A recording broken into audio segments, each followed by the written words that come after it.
Okay, तो चलिए हम लोग अपने रिवीजन को जो है आगे बढ़ाते हैं। और आज हमने जो है वो कहाँ से रिवीजन अपनी शुरुआत करनी है। आज हमने शुरुआत करनी है अपनी रिवीजन की ऑडिटर रिपोर्ट से। क्विकली मेरे साथ जुड़िएगा। ऑडिटर रिपोर्ट राइटिंग में होनी चाहिए। SS 700 में आपको बताया गया कि क्या स्पेसिफिक हेडिंग्स जो हैं आपने यूज़ करनी है अपनी रिपोर्ट में, ताकि वो ज़्यादा रिकग्नाइजेबल हो। आपका ऑडिट जो है, आपकी रिपोर्ट जो है ज़्यादा रिकग्नाइजेबल हो, रीडर को ज़्यादा से ज़्यादा वैल्यू मिल पाए।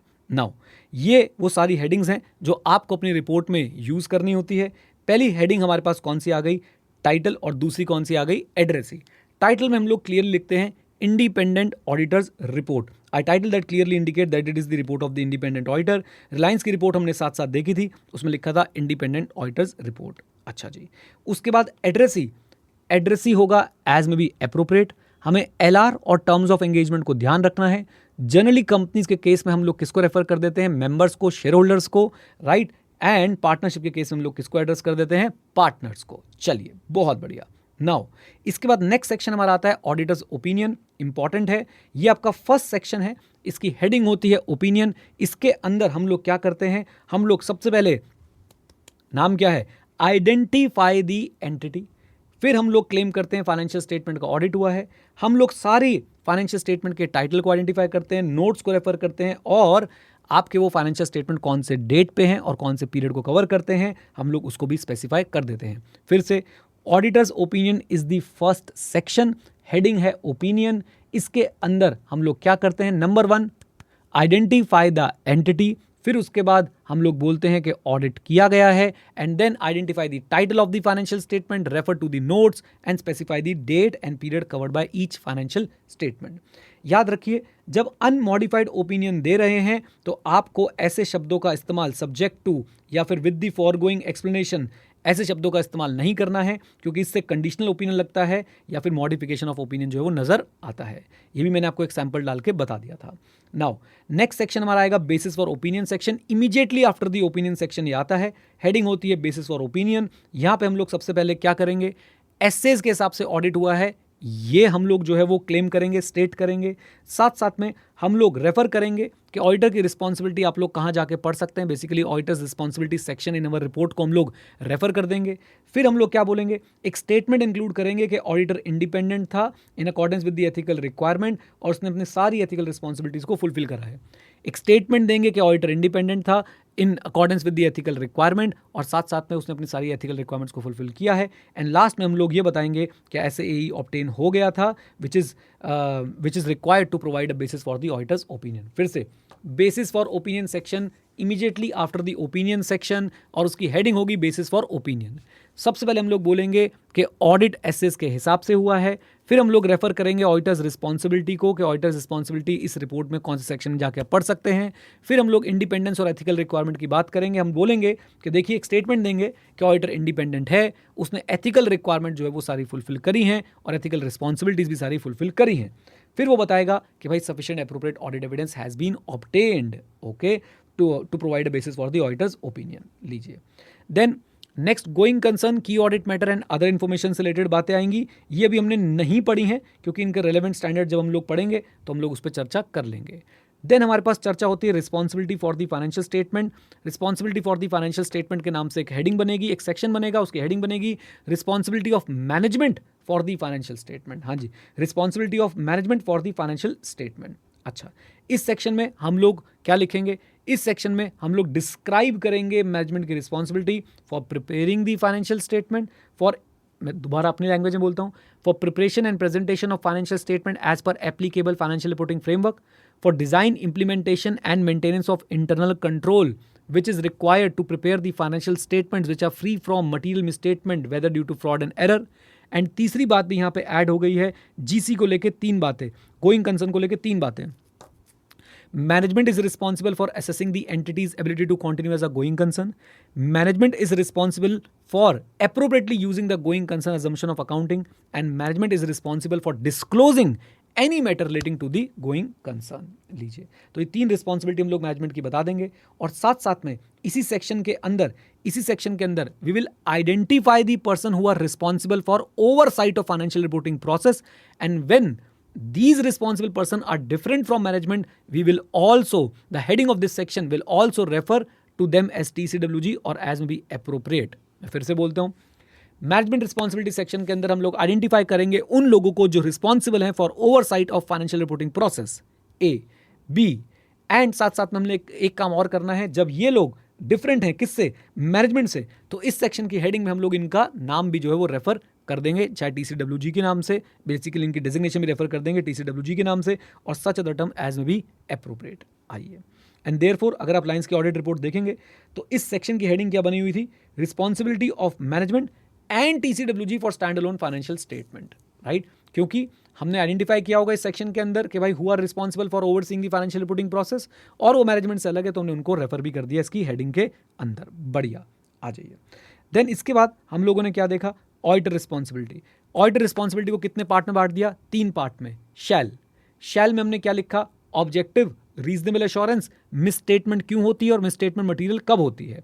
आ जाओ, सबसे पहले हम लोग शैल में लिखेंगे कि ऑब्जेक्टिव क्या है ऑडिटर का। ऑब्जेक्टिव था रीजनेबल एश्योरेंस ऑब्टेन करना कि financial statement as a whole are free from material misstatement whether due to fraud और error, and issue and report that include the auditor's opinion. Reasonable assurance obtain करना, financial statement free है from material misstatement whether due to fraud and error, and उसके बाद एक report issue करना that includes that opinion. अच्छा जी, फिर reasonable assurance के बारे में हम बताएंगे कि हाई लेवल ऑफ एश्योरेंस है, गारंटी नहीं है कि even if the audit is conducted in accordance with SAs all the material misstatement will be detected, इस बात की गारंटी नहीं है। एंड देन मिसस्टेटमेंट क्यों हो सकती है, फ्रॉड और एरर की वजह से। मिसस्टेटमेंट को मटेरियल कब माना जाता है, when they could reasonably influence the users economic decision taken on the basis of the financial statement. और या तो हम ही बता देंगे मटेरियल कब माना जाता है, या फिर हम उसकी डेफिनेशन दे देंगे या डिस्क्रिप्शन दे देंगे मटेरियलिटी का in accordance with the applicable financial reporting framework. अच्छा जी, पहला पार्ट कंप्लीट। शैल, अब शैल फर्दर मैंने during the audit professional judgement exercise करी है, प्रोफेशनल स्केप्टिसिज्म मेंटेन किया है। बढ़िया। Describing the audit, easiest part है ये। डिस्क्राइबिंग द ऑडिट कैसे करूंगा, मैंने आईए रोमम किया है, आईए रोमम के रिस्पॉन्स से मैंने design and perform audit procedure किए हैं और सफिशिएंट एप्रोप्रिएट ऑडिट एविडेंस निकाला है। पहला पार्ट हो गया। आईए रोमम किया है, उसके रिस्पॉन्स में ऑडिट प्रोसीजर डिजाइन और परफॉर्म किए हैं और ऑडिट एविडेंस ऑब्टेन किया है। दूसरा, मैंने आईसी की अंडरस्टैंडिंग ली है ताकि मैं अपने ऑडिट प्रोसीजर को डिजाइन एंड परफॉर्म कर पाऊं। तीसरा, मैंने इवैल्यूएट किया है एपी, एई और डी को। मैंने इवैल्यूएट किया है appropriateness of accounting policy, reasonableness of accounting estimate and reasonableness of the disclosure.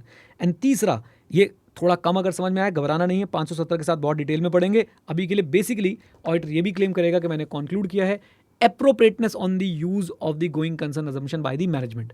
याद रखिए, गोइंग कंसर्न एप्रोप्रिएट है कि नहीं भैया, ये मैनेजमेंट का काम है। मैं उस पर कंक्लूजन बनाऊंगा कि इन्होंने फिर जो ये यूज की है ये सही किया है या नहीं किया है। और साथ साथ में मैंने और कंक्लूजन बनाए हैं regarding the whether material uncertainty related to events and condition exist that may cast significant doubt on entity's ability to continue as a going concern। तो ये मेरा शेल फर्दर हो गया। एंड ऑल्सो शेल पे आ जाते हैं, इसमें भी 3 पॉइंट आते हैं, ए बी सी हम लोग कैम के साथ पढ़ेंगे। अभी ए और बी को देख लेते हैं।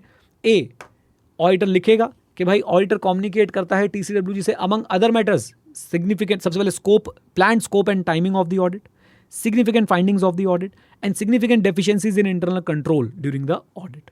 तो मैं क्लियरली बता दूंगा मैंने कम्युनिकेट क्या करना था।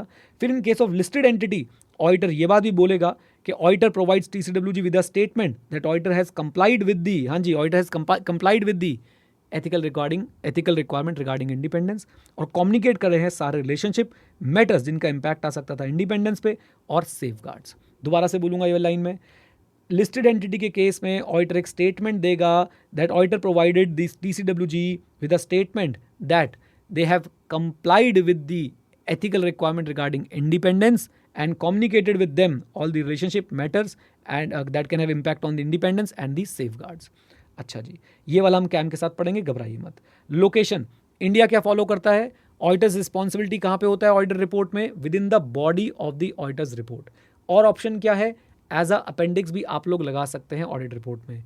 तीसरा ऑप्शन क्या है, आप लोग रेफरेंस दे सकते हैं to a website of the appropriate authority जहां पे लॉ, रेगुलेशन और नेशनल ऑडिटिंग स्टैंडर्ड आपको परमिट करते हो ऐसा करने के लिए, वहां पे आप ये कर सकते हैं। इंडिया में जनरली आपको ऑडिटर रिस्पॉन्सिबिलिटी कहां पे मिल जाती है, with in the body of the auditors report. Okay, now SA 700 consistency भी देता है, फ्लेक्सिबिलिटी भी देता है। कंसिस्टेंसी कैसे देता है, एक रिपोर्टिंग का फॉर्मेट देखे। फ्लेक्सिबिलिटी कैसे देता है, लोकल लॉ और रेगुलेशन के हिसाब से रिपोर्ट करने देता है, और उसी के लिए एक सेक्शन ऐड किया गया है आपके रिपोर्टिंग फॉर्मेट में, other reporting responsibility in the auditor's report. कब, जब रिपोर्टिंग करनी है in addition to the standards on auditing. अच्छा जी, हेडिंग क्या होगी? Report on other legal and regulatory requirement और otherwise as may be appropriate. तो जनरली इंडिया में यही हेडिंग चलती है, report on other legal and regulatory requirement. Reference के लिए 143 सबसेक्शन 3 की रिपोर्ट यहाँ पे आती है।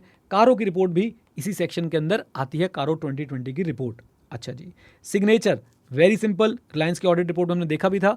ऑडिट रिपोर्ट साइन होनी चाहिए, ऑडिटर का पर्सनल नाम होना चाहिए, एंगेजमेंट पार्टनर का, उसकी साइन उसके भी साइन होने चाहिए, उसके मेंबरशिप नंबर लिखा होना चाहिए, फर्म का रजिस्ट्रेशन नंबर भी जो है वो लिखा होना चाहिए उसके अंदर। ओके, अच्छा जी। Then place of signature, city, date. Auditor audit report को डेट नहीं करेगा earlier than the date of obtaining sufficient appropriate audit evidence to form the audit opinion and earlier than the date that all the statement have been prepared। जब तक उसके पास ये evidence ना आ जाए that all the statement have been prepared, वो date नहीं डाल सकता। जब तक रिकग्नाइज अथॉरिटी वाले असर्ट ना कर लें, क्लेम ना कर लें अपनी responsibility for those financial statement, उससे पहले वो डेट नहीं डाल सकता। फिर से 3 बातें ध्यान में रखनी है। Sufficient appropriate audit evidence obtain हो जाना चाहिए regarding the opinion. Number 2, financial statements जो है वो प्रिपेयर हो जानी चाहिए। नंबर 3, रिकग्नाइज्ड अथॉरिटी वाले लोग क्लेम कर लें अपनी responsibility for the financial statement. इन 3 डेट से पहले की डेट ऑडिटर नहीं डाल सकता अपनी ऑडिट रिपोर्ट पे। रेलेवेंस ऑफ डेट, रेलेवेंस ये है आपकी ऑडिट रिपोर्ट की डेट क्या करती है? आपकी ऑडिट रिपोर्ट की डेट रिफ्लेक्ट करती है that auditor has covered, auditor has considered the effect of all the events and transaction up to that date, and even audit report के डेट के बाद के भी फैक्ट्स को कंसिडर करता है ऑडिटर। वो सारी रिस्पॉन्सिबिलिटी हमें कौन से एसए में बताई गई है? SA 560, that is subsequent events. अच्छा जी, एक चीज और आएगी आपके डेट प्लेस सिग्नेचर के साथ, वो क्या है? यूडिन। यूडिन क्या होता है मैंने आपको दिखाया था, जैसे कि रिलायंस की रिपोर्ट में हमने जाके इसको वेरीफाई भी किया था। एक आपका अल्फा न्यूमेरिकल कोड जो है वो बन जाता है यूडिन का। ओके, तो यहाँ पे जैसे यूडिन लिखा हुआ है वैसे ही आपकी हर रिपोर्ट के अंदर आज के डेट में आपको क्या मिलता है? यूडिन मिलता है। अगर आप फुल टाइम प्रैक्टिस में हैं तो आपको यूडिन पोर्टल पे रजिस्टर करना है और जनरेट करना है UDIN by registering the certificate और certificates attested by them. Okay, certificate attested और सर्टिफाइड बाय देम। और जो भी ऑडिटर हैं उनको हमेशा यूडिन मेंशन करना पड़ेगा in respect of each audit report जो भी उन्होंने साइन करी है अपने मेंबरशिप नंबर के साथ। ओके, ये रहा फॉर्मेट। फर्म का नाम आ जाएगा, फर्म की डेजिग्नेशन आ गई, मतलब फर्म के नाम के साथ आपने चार्टर्ड अकाउंटेंट्स लिख दिया, firm registration number, signature, name of the member signing the audit report, उसकी designation, engagement partner, membership number और यूडिन आ जाएगा। इसको वेरीफाई मत करिएगा, ये एक डमी यूडिन नंबर है। ओके, डमी यूडिन है। अच्छा जी, फिर हमने एक छोटा सा टॉपिक, 2 छोटे से टॉपिक और पढ़े। ऑडिट रिपोर्ट का ओपिनियन की वर्डिंग अगर जो है वो लॉ रेगुलेशन स्पेसिफाई कर देते हैं तो क्या ऑडिटर तब भी बोल सकता है कि मैंने स्टैंडर्ड के हिसाब से ऑडिटिंग किए हैं, ऐसे मैंने फॉलो किए हैं?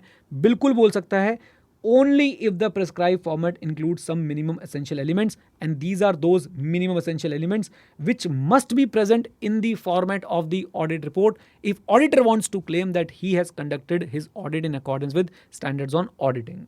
ओके, तो मिनिमम असेंशियल एलिमेंट्स हो गए। देन उसके बाद सप्लीमेंट्री इंफॉर्मेशन, मैनेजमेंट ने सप्लीमेंट्री इंफॉर्मेशन जो रिक्वायर्ड नहीं थी एज पर दी फ्रेमवर्क वो प्रेजेंट कर दी है ऑडिटेड फाइनेंशियल स्टेटमेंट के साथ, तो ऑडिटर को देखना है क्या ये इंटीग्रल पार्ट है या नहीं है। फॉर एग्जांपल, मैनेजमेंट ने इंड एस और आपके आईएफआरएस का कंपैरिजन करके दिखा दिया है और वो क्या नहीं था, वो जो है वो रिक्वायर्ड पार्ट नहीं था एज पर दी एप्लीकेबल फाइनेंशियल रिपोर्टिंग फ्रेमवर्क, लेकिन ऑडिटर को लगता है कि भाई ये इंटीग्रल पार्ट है फाइनेंशियल स्टेटमेंट का, तो ऑडिटर का ओपिनियन उसको भी कवर करेगा। अगर इंटीग्रल पार्ट नहीं है तो वो क्लियरली डिफरेंशिएटेड होना चाहिए।